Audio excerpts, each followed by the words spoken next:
দিনে আমেজটাই এমন হয় যে চিকেন খাবো। চিকেনটাকে ম্যারিনেশন করে নিচ্ছি, তাই চিকেনটাকে ফার্স্ট একটু ম্যারিনেশন করে রাখবো। তাই একটু পরিমাণ মতন হলুদ,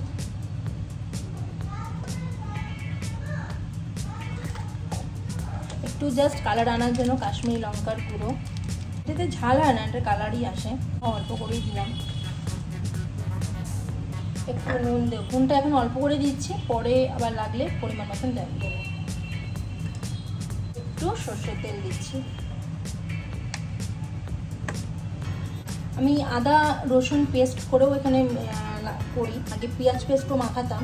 আজকে আমি দেখছি আদা রসুন পেস্ট আমি করে মাখবো না, মানে একেবারে কড়াইতে দিয়ে কষাবো।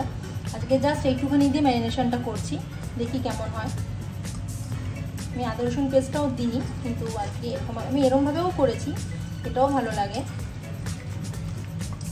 আদা রসুন পেস্টটা করে দেবো। মাখানো সুন্দরভাবে হয়ে গেছে। অনেকে টক দই দেয়, আমি টক দই দিয়েও করেছি, বাট আজকে আমি সেটাও দেবো না। যে টক দই ছাড়া বা আদা রসুন পেস্ট ছাড়াই একটু ম্যারিনেশন করে রাখলাম, তো এটাকে ঢাকা দিয়ে রাখি।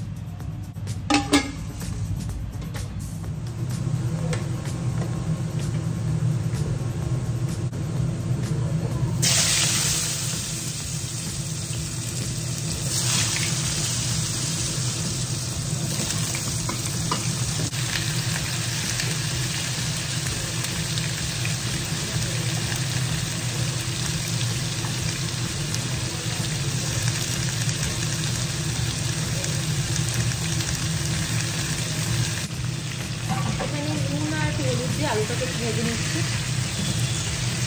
তারপরে বাকি প্রসেসটা দেখাচ্ছি। আলুটা লালচে লালচে করে ভাজা হয়ে গেছে, এরপর যত মশলা আছে সব কড়াইতে দেবো। এখানে আমি গোটা গরম মশলাগুলো দিয়ে দিলাম। যে তেলটা ছিল তার সাথে একটু তেল অ্যাড করে নিয়ে বাকি আমি সব 3-4টে করে একটুখানি গরম মশলা দিয়ে দিলাম। ওই 3-4টে একটু এলাচ, দারচিনি, লবঙ্গ এগুলো দিয়ে দিয়েছি। এগুলো একটু ফ্রাই হোক। এরপর একটু কুচনো পেঁয়াজ দিয়ে দিচ্ছি, ভাজা দিয়ে। সবই নিজেরা পরিমাণ মতো দেবে, কত মাংস দিয়ে।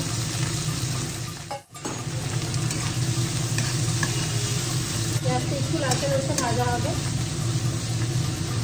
তারপরে বাকি মশলাগুলো দেবো। এবার পেঁয়াজটা লালচে লালচে করে ভাজা হয়ে গেছে, এরপর দেবো যে আদা রসুন আর লঙ্কা পেস্ট করে রেখেছিলাম সেটা।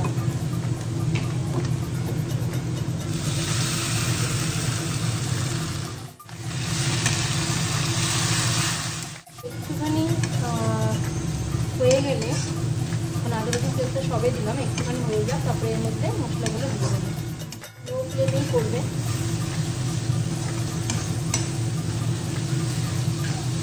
আদা রসুন পেস্টটা দিয়ে একটু নাড়িয়ে নিই কিছুক্ষণ, তারপরে দেবো একটু হলুদ। যেহেতু আমার মাংসে হলুদ দিয়ে রেখেছি, তাই একটু অল্প করে হলুদ দেবো। একটু চিকেন মশলা দেবো, আমি একটা সময় দিই এবার একটা সময় দিই না, আজকে একটু দিচ্ছি।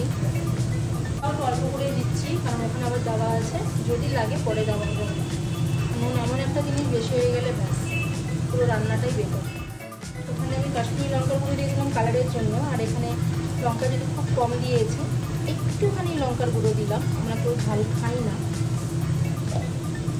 কিছুটা নেড়ে চেড়ে আবার একটা টমেটোকে আমি 4 ফালি করে দিয়ে দিলাম, ওটা এমনিই গলে যায়। আবার একটু নেড়ে নিলাম, ঢাকা দিয়ে রাখলাম। কিছুক্ষণ পরে এটা খুলে মাংসটা দেবো।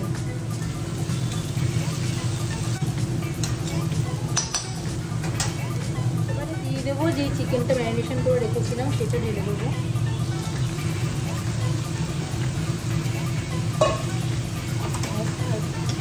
তেমন কোনো কাজ নেই। এবারে একটু কষানোর পর আলুটা দিয়ে দেবো।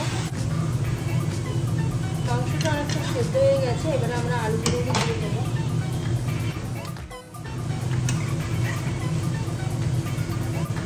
এবার একটু নেড়ে চেড়ে তারপরে আবার একটু ঢাকা দিয়ে দেবো। আলু মাংস দুটোই সেদ্ধ হয়ে গেছে, আর বেশি নাড়াচাড়া করছি না। এবার গরম জল একটু করে লেগেছি, সেটা আমি দিয়ে দিলাম এখানে। যেহেতু আমরা একটু পাতলা ঝোল খাবো, তুমি জলটা একটু বেশিই দিলাম।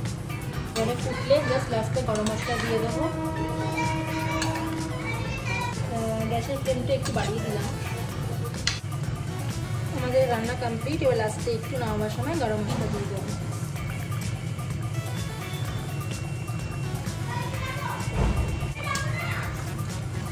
জাস্ট একটু নেড়ে চেড়ে ঢাকা দিয়ে রেখে দেবো। মাখা মাখা মতন করি। এখন একটু ঝোল খাবে, ঝোল খেতে চাইছে, তাহলে ঝোলই রাখি। ঢাকা দিয়ে রাখি। হয়ে গেছে আমাদের চিকেন রেডি। আজকের এই ব্লগটা এখানেই শেষ করলাম। যদি তোমাদের ভালো লেগে থাকে একটা লাইক অ্যান্ড কমেন্ট করে দিও।